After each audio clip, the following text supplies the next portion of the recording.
નમસ્તે વિદ્યાર્થી મિત્રો, ફરી એકવાર આજે આપણે લેક્ચરની અંદર ભેગા થયા છીએ. હવે ગ્રામરનો બીજો ટોપિક જે છે વોટ ઇઝ ઇટ. વોટ એટલે શું, ઇઝ એટલે છે અને ઇટ એટલે કે તે શું છે એવું આપણું ગુજરાતી થાય એવો આપણો એક પ્રશ્ન ધોરણ 5ની અંદર આવે છે. હા, અત્યારે બહુ ચર્ચામાં આપણે પડવાની જરૂર નથી. આપણે વાક્યોને કેવી રીતે બનાવવાના છે ને એ ખાસ શીખવાનું છે. બરાબર. વોટ એટલે શું, ઇઝ એટલે છે ને ઇટ એટલે કે તે શું છે. તો એમાં કાંઈ વિચારવાની જરૂર નથી. કેમ તો કે પ્રશ્ન જ એવો છે કે ચિત્રો જુઓ અને પછી જવાબ આપો. તો અહીંયા તમને જો મેં અહીંયા દોર્યું છે, ચિત્ર નથી દોર્યું પણ ખાલી બોક્સ છે એ બનાવ્યા છે, જો તમે જાણ રહે કે ભાઈ જે ચિત્ર તમને આપ્યું છે શેનું આપ્યું છે ને અમે નામ લખી નાખ્યા છે જો બધી જગ્યા ઉપર. બરાબર. અને હા, બીજું કે તમારે ક્યાંય બીજેથી લખવાનું નથી. અહીંયા તમને પ્રશ્ન પૂછ્યો કે વોટ ઇઝ ઇટ, તે શું છે. તો ક્લોક કે પિક્ચર અહીંયા આપ્યું છે, જે હોય એ લખવાનું છે આપણે. તો જવાબ લખતી વખતે આપણે શું કરવાનું છે, શું ચિત્ર છે, ક્લોકનું છે. ઓકે, તો આપણે ક્લોક લખવાનું છે, પણ શરૂઆત ક્યાંથી કરવાની, ઇટ લખવાનું પહેલાં. તો પહેલાં ઇટ, પછી આવશે ઇઝ. Okay, it is. હવે શું શેનું ચિત્ર છે, તમને ગ્રામર ખોલી અને સામે બેસજો એટલે તમને વધારે ખબર પડશે. તો અહીં ચિત્ર છે કેનું છે, ક્લોકનું છે. તો આપણે જવાબ શું લખવાનો છે, ક્લોક. હા, પણ આપણે આની પહેલાંના જે 2 લેક્ચરનો અભ્યાસ કર્યો ને એની અંદર તમે જોજો આર્ટિકલ આપણે શીખ્યા હતા. તો એક આર્ટિકલ આપણે લગાડવાનો છે એટલે ભૂલાય નહીં. ક્લોક ખાલી લખવાનું, લખવાનું છે અ ક્લોક એવું લખવાનું છે. ઓકે, વાક્ય બની ગયું. It is a clock. પૂરું. બીજું વાક્ય જુઓ, વોટ ઇઝ ઇટ, શું છે, ચેર અથવા તો ટેબલ. તો આની અંદર તમને શું આપેલું છે, આ ટેબલ છે એનું ચિત્ર આપેલું છે. ઓકે, કાંઈ વાંધો નહીં. હું લખવાનું પહેલાં ઇટ, પછી હું લખવાનું ઇઝ, ઇટ ઇઝ. હવે શું છે, ટેબલ. તો ટેબલ આ રહ્યું આપણી પાસે લખેલું છે. તો હું લખશું અ ટેબલ, આર્ટિકલ લગાડતો જવાનો. હવે તમને આવડી ગયા હશે. અ ટેબલ, એન ટેબલ લખાય નહીં. બરાબર. પછી જો વોટ ઇઝ ઇટ, તો ઇટ પહેલાં લખશું ઇટ ઇઝ. હવે ઉભા રહી જાવ. શેનું ચિત્ર છે, આપણને આઉલનું આપ્યું છે. આઉલ એટલે કે ઘુવડ. સ્પેરો, સ્પેરો એટલે કે ચકલી. તો શેનું ચિત્ર છે, આઉલ છે. આઉલ એટલે શું, ઘુવડ. તો અહીંયા આપણે એ આઉલ લખશું કે એન આઉલ. તો શબ્દને વાંચો. આઉલ અજગરનો અ આવે છે ને, તો આપણે અહીંયા શું કરશું, સ્વરથી શરૂ થાય છે એટલે હું મૂકશું એન. તો એન આઉલ. ઓકે, તો એકદમ સહેલું છે. પછી આગળ જુઓ, વોટ ઇઝ ઇટ, તે શું છે. અહીંયા તમને ચિત્ર આપ્યું હશે. ઇન્ક પોટ એટલે કે શાહીનો ખડિયો, અને ફ્લાવર વેસ એટલે કે જે ફૂલનો કુંજો આવે ને એ. તો અહીંયા આપણને શું આપ્યું છે, ઇન્ક પોટ આપ્યું છે એટલે કે શાહીનો ખડિયો. તો ઇટ ઇઝ. હવે ઉભા રહી જાઓ. મેં કીધું એમ આર્ટિકલ શું લગાડવાનું છે, એ અથવા તો એન લગાડવાનું છે. ઇન્ક પોટ, તો જો એ બોલાય છે એટલે કે સ્વરથી શરૂ થાય છે તો શું લખશું આપણે, એન ઇન્ક પોટ. જો કે આ બધા શબ્દો તમારે આર્ટિકલ્સની અંદર આવી ગયા છે તમને ખ્યાલ પણ હશે જ. ઓકે, તો ઇન્ક પોટ એટલે હું શાહીનો ખડિયો. પછી વોટ ઇઝ ઇટ, તે શું છે, કાઉન્સમાં તમને આપ્યું છે અથવા ચિત્ર તમને આપેલું છે. શું છે, અમ્બ્રેલાનું છે. તો અહીંયા પણ તમને સ્પેલિંગ આપ્યો જ હશે. અહીંયા ચિત્ર આપ્યું છે, તમને બંને સ્પેલિંગ આપ્યા છે. તો અમ્બ્રેલા એટલે કે છત્રી ને કેપ એટલે કે ટોપી. તો આમાંથી શું છે, અમ્બ્રેલા છે. તો આપણે શું લખશું, અમ્બ્રેલા. It is umbrella. તો આર્ટિકલ કયો લાગશે, એન લાગશે. કેમ તો કે એનું અમ્બ્રેલા વાંચો એટલે સ્વરથી શરૂ થાય છે. તો એન અમ્બ્રેલા. ઓકે, પછીનું વાક્ય જો, વોટ ઇઝ ઇટ, તે શું છે, ક્રો ઓર પેરોટ. તો અહીંયા તમને ચિત્ર આપ્યું છે, શેનું આપ્યું છે, પેરટનું આપ્યું છે. પેરટ એટલે કે પોપટ, ક્રો એટલે કે કાગડો. તો અહીંયા જવાબ શું આવશે, પેરટ. તો લખશું ઇટ ઇઝ. હવે આર્ટિકલ કયો લાગશે, એ કે એન, એ પેરટ. ઓકે, તો આવા વાક્યો છે. બીજું આમાં કંઈ કરવાનું પણ નથી.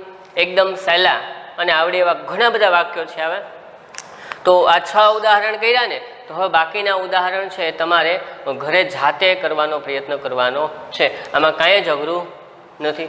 બરાબર વિદ્યાર્થી મિત્રો. તો મેં કીધું એમ 6 ઉદાહરણ આપણે કર્યા. આગળના ઉદાહરણ ઘણા બધા છે. આવા જ છે, આમાં બીજું કંઈ કરવાનું નથી. તો આ પ્રશ્ન છે એ તમારે ઘરે જાતે આગળનો પ્રશ્ન છે એ કરવા, એટલે કે જે બાકી રહી ગયા છે એ જાતે કરવાનો પ્રયત્ન કરવાનો છે. જોઈએ બીજો પ્રશ્ન. ચલો, ચિત્રો જુઓ અને યસ અથવા નો ઉપયોગ કરીને ઉત્તર લખવાનો છે. આ પણ પ્રશ્ન બહુ સહેલો છે. મોટા ભાગમાં શું આવશે તો કે ચિત્ર જ આવશે. 5માનું ગ્રામર એટલે તો કે હાવ હેલું. કેમ તો કે ભાઈ તો આની અંદર કાંઈ નહીં કરવું, ચિત્ર આપ્યું હોય છે એમાં જ તમારે હા કે ના કરવાનું છે, બીજું કંઈ લખવાનું નથી. એકદમ સરળ છે. અહીંયા ફરી એક વાર જે બોક્સ લખ્યા છે ને ખરેખર તમારે ચિત્ર આપ્યા છે તો ચિત્રની જગ્યાએ મેં નામ લખી નાખ્યા છે એટલે આપણને સરળતા રહે. બરાબર છે. તો ચિત્ર તો અહીંયા દોરી ન શકાય તો આ ચિત્રની જગ્યાએ મેં નામ લખેલા છે. એકદમ સરળ છે. હકાર અને નકારમાં યસ એટલે હકાર, નો એટલે કે નકાર. તો યસ અથવા તો નોમાં તમારે જવાબ આપવાનો છે. જો વિદ્યાર્થી મિત્રો એકદમ સરળ છે, પણ મેં તમને એવી વાત કરી હતી કે તમને અંગ્રેજી વાંચતા છે આવડવું જોઈએ. અંગ્રેજી તો એકદમ સરળ છે, પણ અંગ્રેજી વાંચતા આવડવું ફરજિયાત છે. જો એ આવડે તો આપણને ખબર પડે કે ભાઈ આને ઇઝ, ઇટ, અ ડોગ એવું વાંચતા આવડે તો ખબર પડે. એટલે આપણને વાંચતા આવડવું ફરજિયાત છે. આપણે વાત કરી હતી ઉચ્ચારણ કરવાનું, ઘરે શીખવાનું, સ્પેલિંગ કરવાના. જે કેટ છે, બસ છે, એપલ છે, તો આ સ્પેલિંગ તમે કરશો તો તમને લખવામાં વાંધો આવશે નહીં. કેમ તો કે જે જવાબ લખશો ને તો તમારે મોઢે લખવાનો છે. અત્યારે મેં તમને લખી આપ્યું છે, પણ તમને એ જગ્યાએ ચિત્ર આપ્યું છે. ચિત્ર શેનું છે એનો સ્પેલિંગ તમારે લખવાનો છે. એટલે વિદ્યાર્થી મિત્રો ખાસ તમારે સ્પેલિંગ છે એ પાકા કરી નાખવાના. એટલે તમને આ જે જવાબ લખો ને ત્યારે એકદમ સરળ થઈ જશે. બરાબર. પહેલો પ્રશ્ન તમને બધાને લગભગ સમજાઈ ગયો હશે. એકદમ સરળ છે, એમાં કાંઈ જ કરવાનું નથી. તો એવો જ પ્રશ્ન અહીંયા પણ છે, પણ અહીંયા થોડુંક સેન્ટેન્સ મોટું છે. કાંઈ વાંધો જોઈ લઈએ. પ્રશ્ન પૂછે છે is it a dog. Is એટલે છે, ઇટ એટલે તે, અ ડોગ એટલે એક વચનમાં છે એટલે માટે આર્ટિકલ એ લગાડેલો છે. આર્ટિકલ એ કેન લાગ્યો એટલે સમજવાનું કે એક વચનમાં છે. તો ઇઝ ઇટ એ ડોગ, તે કૂતરો છે એવો પ્રશ્ન પૂછે છે. તે કૂતરો છે તો તમે કહેશો હા તે કૂતરો છે, ના તે કૂતરો નથી. તો અહીંયા આપણે બીજું કંઈ કરવાનું નથી, પણ પ્રશ્ન પૂછો કે ઇઝ ઇટ અ ડોગ. ચિત્ર અહીંયા કેનું આપ્યું છે? કેટનું, બિલાડીનું આપ્યું છે. એને નિર્દેશ કરીને કહે છે કે આ કૂતરો છે. આ તો બિલાડીનું ચિત્ર છે, કૂતરો ક્યાંથી હોય?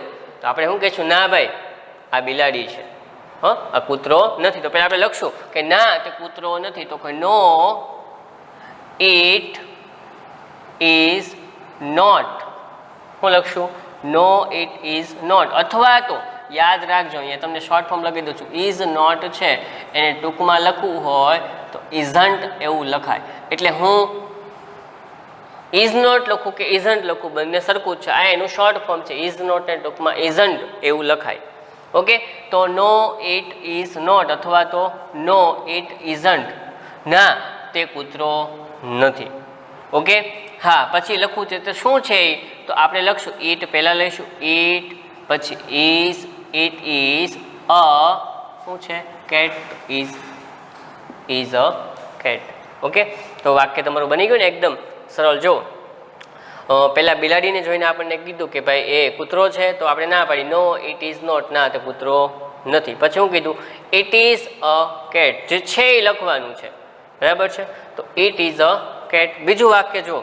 ઇઝ ઇટ અ બસ એવો પ્રશ્ન પૂછે છે કે ભાઈ એ બસ છે. ઇઝ ઇટ એ બસ, તે બસ છે. તો ચિત્ર પણ દો તમને બસનું જ આપ્યું છે. હા બસનું જ આપ્યું છે તો આપણે લખવાનું.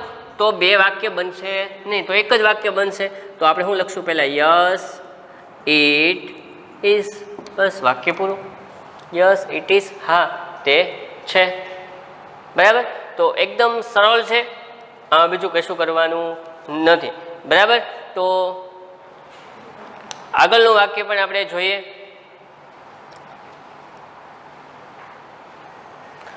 બરાબર છે. શોર્ટ ફોર્મ હા તમારે આખું લખો તમે આખું લખો. યસ ઇટ ઇઝ અ બસ એવું પણ તમે લખી શકો. અથવા તો શું લખાય? Yes it is. આ બંને રીતે તમે વાક્ય છે લખી શકો. કાં આ લખો અથવા તો આ લખો. બરાબર છે. કારણ કે બંને હકારમાં જ છે. આ ટૂંકમાં લખ્યું છે, આખું વાક્ય લખ્યું યસ ઇટ ઇઝ અ બસ, હા તે બસ છે. યસ ઇટ ઇઝ, હા તે છે. બરાબર. બંને રીતે તમે લખી શકો. પછી ઇઝ ઇટ અ મેંગો. તો એ મેંગો એટલે શું? કેરી. તો ચિત્ર શેનું આપ્યું છે? એપલનું એટલે કે સફરજન ચિત્ર આપ્યું છે અને પૂછે છે સફરજનને જોઈને કહે છે. શું કહે છે? કે ભાઈ કેરી છે. આપણે તો સફરજન કે કેરીમાં ખબર પડે ને કે આ સફરજન છે, કેરી છે. તો અહીંયા મેંગો આપ્યું છે ને અહીંયા ચિત્ર શેનું છે? એપલનું. એમ પૂછે છે એપલને જોઈને કે ભાઈ એ કેરી છે? ના એ કેરી નથી. નો જો ન હોય ને તો આગળ શું લખવાનું? પહેલાં ચિત્ર જે આપ્યું છે એ અને અહીંયા શબ્દ લખ્યો છે, જે શબ્દ લખ્યો છે અહીંયા ન હોય તો આપણે શું લખવાનું? નો ઇટ ઇઝન્ટ લખું. જો શોર્ટ ફોર્મ લખું છું હવે હું, નો ઇટ ઇઝન્ટ. તો શું છે? ઇટ ઇઝ શું છે? એપલ છે. એપલ લખવું છે પણ મેં કીધું આર્ટિકલ તો આપણે લગાડવો પડે. અહીંયા કેમ એ મેંગો લખ્યું છે તો આમાં શું આવશે? એપલમાં શું લાગે આર્ટિકલ? એ કે એન. તો તમે શીખીને આવ્યા છો એન એપલ, કારણ કે સ્વરથી શરૂ થાય છે એટલે આગળ એન લાગશે. જો એ ચોથું વાક્ય, is it an owl. Owl એટલે શું કીધું? ઘુવડ. It is it an owl. Owl એટલે શું? ઘુવડ. ચિત્ર આપ્યું છે કોનું? પેરટનું, એટલે કે પોપટનું ચિત્ર આપ્યું છે. તો આપણે પ્રશ્ન પૂછ્યો કે ભાઈ તે ઘુવડ છે, તો અહીંયા ચિત્ર તો પોપટનું છે. તો ના ભાઈ એ તો પોપટ છે. તો આપણે પહેલાં શું લખશું? નથી ચિત્ર, તો નો ઇટ ઇઝન્ટ. પૂરું. આ પહેલું વાક્ય આપણું બની ગયું. પછી બીજું વાક્ય બનતો શું છે? ઇટ ઇઝ પેરટ છે. પેરટ તો એ લાગશે કે એન? તો શું લાગશે? એ પેરટ. બરાબર. તો વાક્ય આપણું બની ગયું. જોઈએ પછીનું, ઇઝ ઇટ અ ફેન. તે પંખો છે. ચિત્રમાં આપ્યું પણ છે પંખો જ છે, ફેન જ છે. તો આપણે શું લખશું? Yes it is a fan. તો એ લખી નાખવાનું, yes it is a fan. અથવા તો હું લખી શકો યસ ઇટ ઇઝ. હું બંને એટલે લખું છું તમને ખબર પડે. આખું વાક્ય નહીં તો એક વાક્ય લખો તો પણ ચાલે. પછી છઠ્ઠું છે, is it a horse. Horse એટલે શું? ઘોડો. અને અહીંયા આપ્યું છે કોનું ચિત્ર? હાથીનું આપ્યું છે, એલિફન્ટ છે. તો હાથીને જોઈને એવો પ્રશ્ન કરે છે કે તે ઘોડો છે. ઘોડો છે? ના ભાઈ ના, એ તો હાથી છે. તો આપણે શું કરવાનું? પહેલાં ના પાડવી પડશે ને કે ના તે ઘોડો નથી. તો નો ઇટ ઇઝન્ટ. હું લખશું નો ઇટ ઇઝન્ટ. તો શું છે? ઇટ ઇઝ એ એલિફન્ટ કે એન એલિફન્ટ? સ્વરથી શરૂ થાય છે ને, તો આપણે શું લખશું? An elephant. ઓકે, ચાલો સાતમું વાક્ય. એમાં શું કહે છે? Is it a table. તે ટેબલ છે. ચિત્ર શેનું આપ્યું છે આપણને? ટેબલનું જ આપ્યું છે ને. તો છે જ તે. ઓકે, તો આપણે શું લખશું? Yes it is a table. Yes it is a table. પછી આપણે મેં કીધું ટૂંકમાં લખવું, શું લખશું? Yes it is. ઓકે, આ બંને રીતે લખી શકો.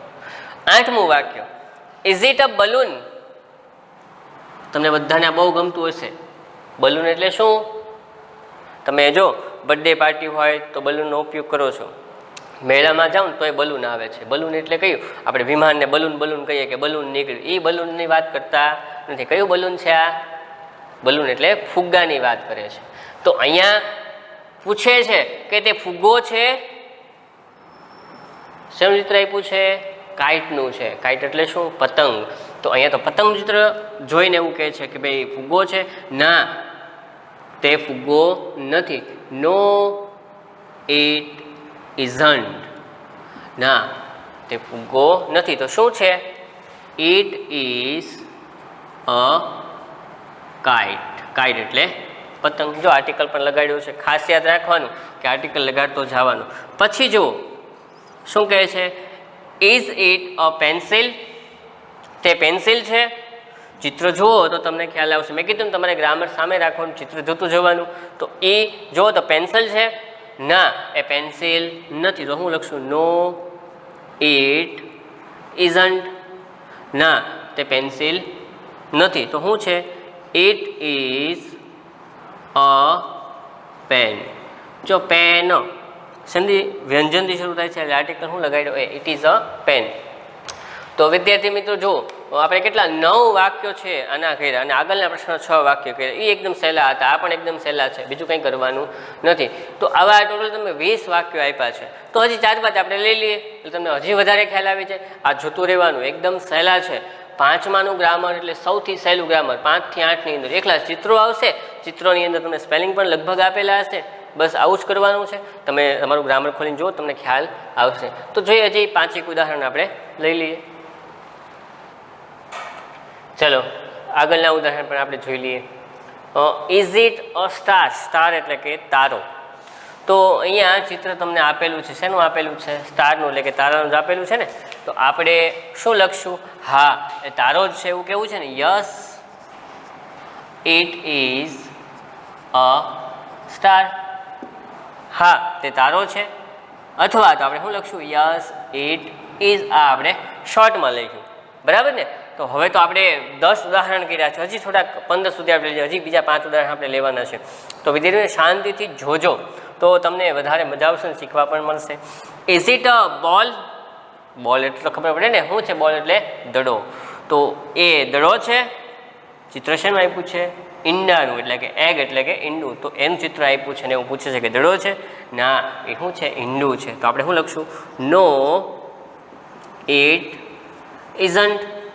ના, તે દડો નથી ભાઈ. તો શું છે? It is. હવે વિચારો તો એગની આગળ કયો આર્ટિકલ લાગશે? એ કેન એન્ડ એગ. તે ઈંડું છે, બરાબર. તો ખબર પડી ગઈ ને. હવે જોઈએ પછીનું. Is it a ring? Ring, ring એટલે શું? શું? વીટી. રિંગ એટલે કે વીટી. તો પૂછે છે, ચિત્ર પણ શેનું આપ્યું છે? રિંગનું, એટલે કે વીટીનું જ આપ્યું છે કે ઇઝ ઇટ અ રિંગ? તે રિંગ એટલે કે વીટી છે? હા, તે વીટી છે. તો આપણે શું લખશું? Yes yes it is a ring. હા, તે રિંગ છે. અથવા તો બીજી રીતે આપણે કઈ લખશું? Yes it is. હા, તે છે. શું તે છે? એટલે એ રિંગની વાત કરે છે, બરાબર. તો આપણે 3 ઉદાહરણ છે, હજી બીજા 3 ઉદાહરણ પણ જોઈ લઈએ. હવે ઇઝ ઇટ અ સનફ્લાવર? કે એ સનફ્લાવર, સનફ્લાવર એટલે શું? સૂર્યમુખી. જે આપણે ફૂલ હોય ને એમાંનું એક ફૂલ છે સનફ્લાવર, એટલે કે સૂર્યમુખી. અને કાઉન્સમાં તમને, એટલે કે જે તમે ચિત્ર આપ્યું છે એનું આપ્યું છે? ગુલાબનું આપ્યું છે, એટલે કે રોઝ કહેવાય એને. તો જો તમારે આ શું શીખવાની છે કે ચિત્ર જેનું આપ્યું છે એનો સ્પેલિંગ તમને આવડવું ફરજિયાત છે, તો તમે લખી શકશો, નહીં તો તમારે ગોતવો પડશે. પણ પાકા કરી નાખવાના એટલે આપણા માટે શું? તો કે સરળ પડી જાય અને આગળ પણ હજી આ બધું વસ્તુ આવવાની જ છે. તો એ સનફ્લાવર છે, એટલે કે સૂર્યમુખીનું ફૂલ છે. ત્યાં તો શેનું આપ્યું છે? ગુલાબનું આપ્યું છે. તો આપણે શું લખશું? No it isn't. ના, તે સનફ્લાવર નથી. ના, તે સૂર્યમુખીનું ફૂલ નથી. તો શું છે? It is A rose. તે ગુલાબ છે. તો આર્ટિકલ પણ લગાડતા જવાના, એ ખાસ યાદ રાખવાનું. પછી હા, એક બીજી વસ્તુ પણ, જ્યારે વાક્યની શરૂઆત કરો ને ત્યારે જો પહેલો અક્ષર છે ને એ કેપિટલ કરવાનો છે, એ ભૂલવાનું નથી. ઓકે. પછી છે is it N orange? Orange એટલે શું? નારંગી. તો એમ પૂછે છે કે તે નારંગી છે? ચિત્ર જુઓ તો હા, એ નારંગી જો અહીંયા આપ્યું છે, એટલે ચિત્ર તમને આપેલું હશે તો આપણે એ જોઈએ. આપણે શું કહેશું? હા, તે નારંગી છે. Yes it is an orange. હા, તે નારંગી છે. અથવા તો યસ ઇટ ઇઝ. હા, તે છે. ઓકે. પછી જુઓ, is it a tiger? Tiger એટલે કોણ? ટાઈગર એટલે વાઘ. તો કે છે તે વાઘ છે. ચિત્ર જુઓ તો શેનું દેખાય છે તમને? સિંહનું છે ને. તો સિંહને શું કહેવાય અંગ્રેજીમાં? લાયન કહેવાય. તો આપણે કહેશું, પહેલા પ્રશ્ન પૂછે કે તે વાઘ છે? ના, તે વાઘ નથી, તે સિંહ છે. તો આપણે શું લખશું? પહેલા નો ઇટ ઇઝન્ટ. ના ભાઈ, ટાઈગર નથી, એટલે કે વાઘ નથી. તો શું છે? It is a lion. તે સિંહ છે, બરાબર ને. તો જો હું થઈ ગયું ને. આપણે કેટલા ઉદાહરણ કર્યા? 20 માંથી 15 ઉદાહરણ કર્યા છે. તો હવે તમારે બાકીના 5 ઉદાહરણ છે જાતે કરવાનો પ્રયત્ન કરવાનો છે. ને બીજું, પહેલા પ્રશ્નના પણ બધા જ વાક્યો છે તમારે ઘરે કરી નાખવાના છે. ગ્રામરની અંદર જ કરવાનું છે. આપણે અલગથી હોમવર્ક કરવાનું એવું નથી.